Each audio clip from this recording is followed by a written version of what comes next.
Hello, my name is David Hoffer.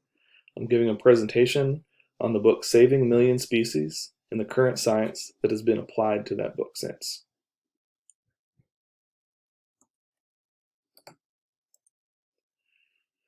We will discuss the information and background behind the book. We'll also discuss the background of the author, and then we'll look at the era and the time frame of when the book was published. And then I will dive into what influence the book has had on the field of environmental science. And I'll categorize that in scientific influence, political influence, social influence, and lastly, I will look in, is this a book a valid source?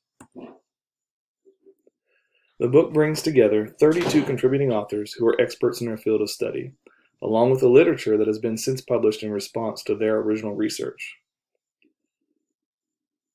The original research paper is titled Extinction Risk from Climate Change, was written by Thomas in 2004. Saving a Million Species is comprised of 6 parts: the introduction, refining first estimates, other numerous studies that are added to the original, current extinctions, which are species that are extinct from recent climate change, but this chapter also shows the complexity of showing these extinctions. Evidence from the past, examining evidence of extinction for the past, and predicting future extinctions, which discusses while we can estimate potential extinctions, it is impossible to predict precise extinction rates of species.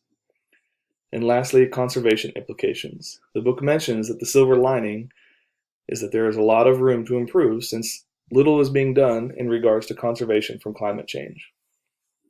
And the ultimate goal of this book is to find ways to stop extinctions from climate change. Lee Hanna is a very successful author. He authored the first undergraduate textbook of biological impacts of climate change, titled Climate Change Biology, in 2011. He leads collaboration of research to model biotic change and develop adaptation responses. In addition, he uses and develops innovative methods such as conservation planning software and advanced species distribution modeling. He also founded the National Center for Ecological Analysis and Synthesis Working Group. He also holds his undergraduate degree from biology from the University of California, Berkeley, and a doctorate in environmental science from the University of California, Los Angeles.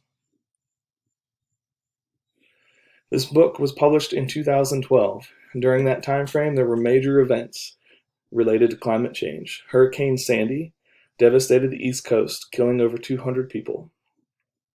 According to the National Oceanic and Atmospheric Administration, 2012 was the 10th hottest year on record since record-keeping began in the late 1800s. This came only 2 years after the hottest year ever in 2010. In addition, you can see by the chart that global temperature is trending at an increase of 0.16 degrees Celsius each year since 1970.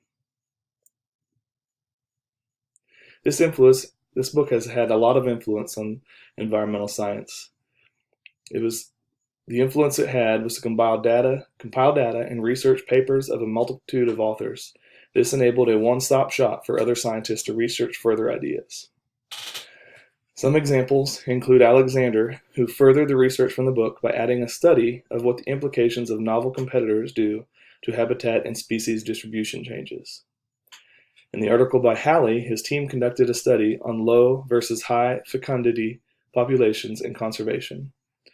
The study found that conservation measures should focus on early life stages of species. Since this book was published, the Intergovernmental Panel on Climate Change, IPCC, has produced numerous assessments using the book as a source document. Additionally, climate change has been a major political platform of debate amongst politicians. There has been more and more discussions and debate over the science and management of climate change. As you can see from this Gallup poll, the public opinion of climate change is trending upward, more and more awareness each year. There is without a doubt a substantial amount of evidence to classify this book as a key document towards shifting environmental science principles. The large amount of contributors that are experts and have numerous publications are a piece of evidence. In addition, there is a large amount of publications that were compiled into this book. And lastly, there is extensive proliferation of the book and its use within the scientific community in discussions on climate change and species loss.